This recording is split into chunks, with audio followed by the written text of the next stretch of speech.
Demonic possession, a phenomenon that's mostly written off in the modern day by the average person.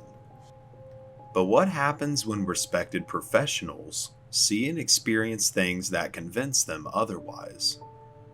Could we consider the possibility that demonic possession could indeed be real? I want you to keep that question in mind throughout this video, and let me know what you think down in the comments below.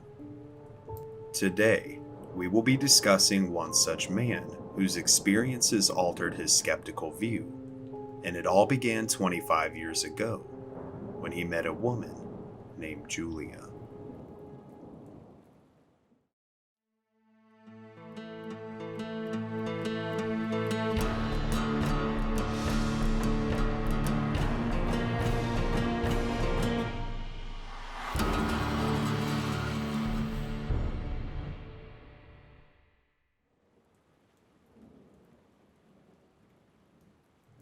Dr. Richard Gallagher, a Princeton and Yale-educated psychiatrist who runs his own practice and teaches at Columbia and New York universities, started out skeptical. 25 years ago, due to his profession and skepticism, he began to be asked to provide medical oversight as a doctor of psychology to cases from different churches of different faiths, cases which the churches believed the individuals to be potentially genuinely possessed. Several cases in particular altered his views forever. A member of the local Catholic clergy approached Dr. Gallagher and asked him if he would provide his medical opinion on a case he was working on. Word had gotten out that Dr. Gallagher was both a great doctor as well as a skeptic, to which the priest commented, "We understand that you're skeptical, and this is part of the reason as to why we want to use you." Gallagher accepted and made an arrangement to meet the woman and to begin her examination. The woman was claiming to be assaulted by forces she couldn't see, invisible monsters, if you will. This woman was known for being kind and rational, a devoutly religious Hispanic woman who had no history of mental illness. She described the episodes where she said she experienced an evil force that would overtake her and would subsequently beat her. The beatings, however, were not in her mind. Bruises would materialize on the woman's body, seemingly out of nowhere. And during the examination, Dr. Gallagher saw this happen for himself, and after several days, he came to the conclusion that not only was the woman completely sane, not even showing the slightest indication of mental illness, but that he believed what she was experiencing was genuine. From this strange case, the doctor continued to assist with providing psychiatric expertise, and came to the conclusion that the vast majority of the cases turn out not to be true demonic possession, and only about 1 in 100 cases could even be considered anything of the sort. The doctor's examinations were very thorough. He not only physically and psychologically examined the persons, but would also interview any and all family and friends who were aware of the situation, as to understand the story as a whole. And out of those 1 out of 100 cases that didn't fit into any known psychological pattern, supernatural characteristics would manifest. The persons who he believed were genuinely possessed would often display frightening behavior, such as the person speaking in languages that they couldn't have possibly known, exhibiting extreme strength with no known physical cause, claiming to move objects around the room without touching them, and displaying unknown knowledge about people, places, and things that no human being could possibly know. And we'll get into that more later in this video. The Catholic Church also has a strict deterministic criteria for possession as well. The case has to be confirmed via moral certainty, and under moral certainty, a person has to enter a trance-like state, and a demonic-sounding voice must manifest. The person then attacks religion, and attacks the people conducting the exorcism, as well as displaying demonic manifestations of power, such as those that Dr. Gallagher mentioned. In these severe and extremely rare cases, Dr. Gallagher would give his go-ahead for the exorcisms to proceed. The second case that would change his outlook forever was that of a woman named Julia.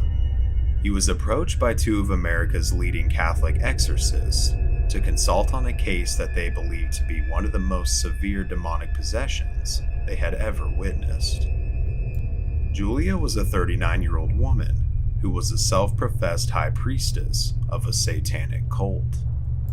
The night before Dr. Gallagher was supposed to go and meet Julia for the first time to begin examining her, he was in his study with his wife at about 3 a.m. Accompanying the couple was their two cats, and quoting the doctor here, seemingly out of nowhere, the cats began to go completely berserk in a way which we had never seen before.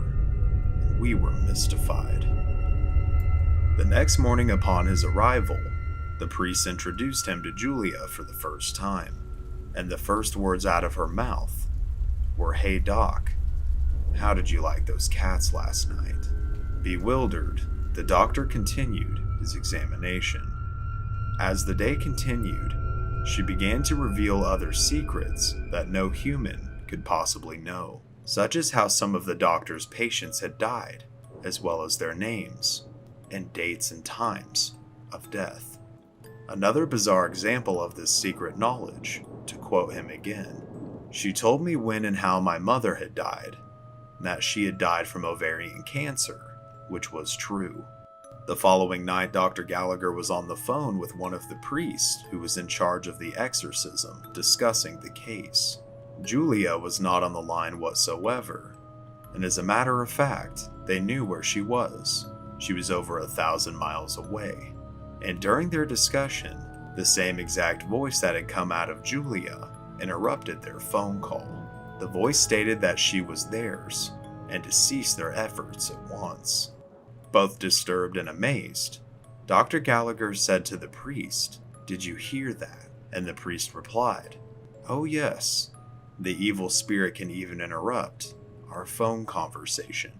What makes this all a little bit more weird is that this conversation was also taking place on a landline, and landlines aren't particularly known for picking up any interference, like a cell phone would. The doctor conducted further examinations as to not leave any medical possibility out of the equation, and during these examinations, Julia was witnessed speaking multiple languages she couldn't have possibly known, such as fluent Latin and Spanish. She was also witnessed levitating up and out of a chair she was placed in, and had to be brought back down and secured to the chair as to not hit the ceiling above. Running through all possibilities and witnessing the unexplained, the doctor drew only one sensible conclusion: that Julia was most definitely possessed. It's unfortunate that the fate of Julia and her exorcism are uncertain, or at least I couldn't find any more information about the case, although I'm definitely interested in what happened. After being a consultant for over 20 years, Dr. Richard Gallagher also had some interesting things to say in regards to the possessed themselves. He said that one does not simply wake up possessed. These people have turned to evil in a very explicit way. In the case of Julia, for example, she had blatantly turned to Satanism and had invited darkness into her life. The same can be said for all the rest. They had somehow, some way, invited evil into their lives. He also had something to say about skeptics as well. He said that people who are critical of possession often require a ridiculous amount of proof. They have to understand that these things cannot be reproduced in a lab environment, and most of them have never seen a genuine case, let alone spoken to an exorcist. And I don't think that's very scientific of them. So what do you think? Is possession real? Does someone like Dr. Gallagher substantiate the phenomenon due to their expertise? Make sure to let me know down in the comments below. If you would like to watch his entire interview, where a lot of this information is derived from, I'm linking that in the description below. Give this video a like, subscribe with the bell, and share this video on social media. And if you made it to the end, this has been Cody here at Mystery Archives. And until next time, thank you so much for watching, and have yourself a wonderful day.